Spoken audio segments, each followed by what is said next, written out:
Bienvenue. Alors aujourd'hui, on va se pencher sur euh, un extrait du livre Epignosko, tome 3 de Mardochen Douna.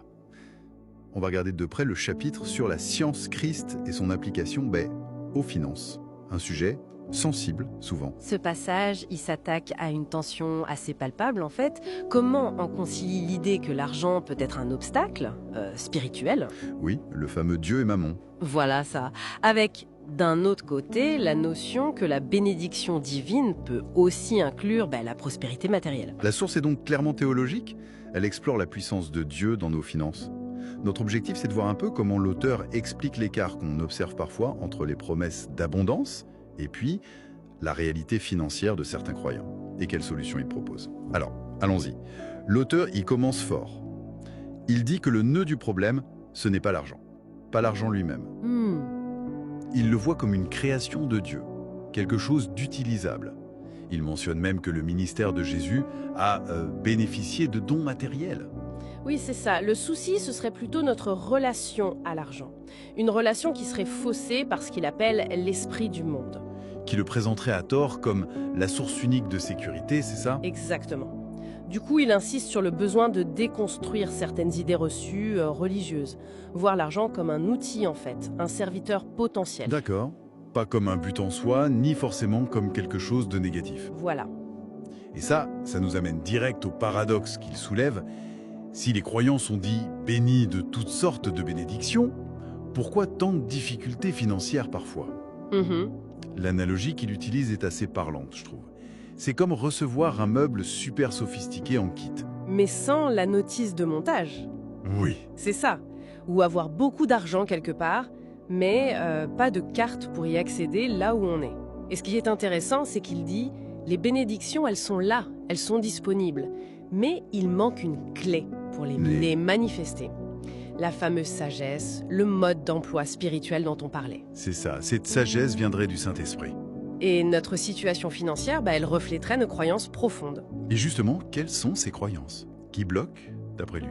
Alors, il pointe plusieurs choses. Déjà, lier systématiquement la richesse au diable, par exemple. Ou ignorer que l'argent, pour prospérer, a besoin de circuler. Ah oui, l'idée d'investissement, d'échange, pas juste l'épargne passive. Exactement, le mouvement. Il prend l'exemple des pays du Golfe avec le pétrole pour illustrer ce dynamisme économique. Et donc, la solution qu'il propose, elle découle de ça. Oui, identifier et chercher à répondre aux besoins des autres. C'est assez logique en fait. Les ressources qu'on cherche, elles sont détenues par d'autres personnes, qui ont elles aussi des besoins. Et la sagesse divine aiderait à faire ce lien, à trouver comment répondre à ces besoins. Voilà. C'est l'idée. Concrètement, il suggère une démarche, des étapes. Oui, il y a plusieurs points. D'abord, vaincre l'inquiétude. Cultiver une paix intérieure qui ne dépend pas de ce qu'on possède matériellement. Basée sur l'identité en Christ, plutôt que sur le compte en banque. Faire confiance à la guidance intérieure, donc. Tout à fait. Deuxième point. Reconnaître ce qu'on a déjà, même si ça semble minuscule. Rejeter la mentalité du « je n'ai rien ». Là, il utilise l'exemple de la veuve et Élisée, c'est ça? Exactement. L'histoire est centrale. Elle dit d'abord « je n'ai rien du tout », puis elle se souvient assis, un peu d'huile. Et c'est cette reconnaissance du peu qui ouvre la porte au miracle, selon le texte. Oui, l'analyse de ce passage est assez poussée. Il parle du besoin d'aide extérieure, les voisins, les vases, vus comme des partenariats. La prudence aussi, le ferme la porte. Et le fait que la puissance divine peut aller bien au-delà du besoin initial, mais que nos paroles peuvent aussi limiter les choses. Il n'y a plus de récipient. C'est ça. Et même l'importance de revenir partager le succès pour savoir quoi faire ensuite. La veuve retourne voir Élisée. Ok. Troisième point. Utiliser ses ressources. Toutes ses ressources. Il cite d'autres exemples. Le bâton de Moïse, les pains multipliés. Mais ça va plus loin. C'est-à-dire nos propres capacités. Spirituelles, physiques, intellectuelles, l'imagination, les compétences. Tout ça, c'est vu comme des possessions, des actifs. Des ressources à mobiliser pour répondre aux besoins autour de nous. Exactement. Et ça mène au dernier point. Devenir producteur, apporter de la valeur ajoutée, ne pas avoir honte de demander de l'aide, des connaissances. L'inspiration peut venir de partout. C'est l'idée. Passer d'une posture d'attente à une posture d'action, en utilisant tout ce qu'on a, guidé par cette sagesse spirituelle. Donc si on résume, l'aisance financière, selon ce texte, elle passe d'abord par un changement intérieur, moins d'inquiétude, plus de conscience de ce qu'on a déjà, même peu. Oui, une transformation des croyances. Ensuite, activer toutes les ressources disponibles, internes comme externes, guidées par le Saint-Esprit, et agir pour servir les autres. C'est une synthèse assez juste, oui.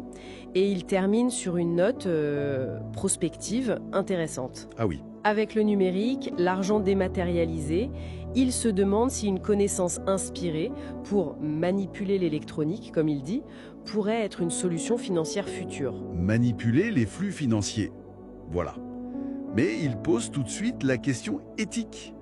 Est-ce que ça créerait une vraie richesse, bénéfique pour tous, ou juste un argent fictif, potentiellement dangereux?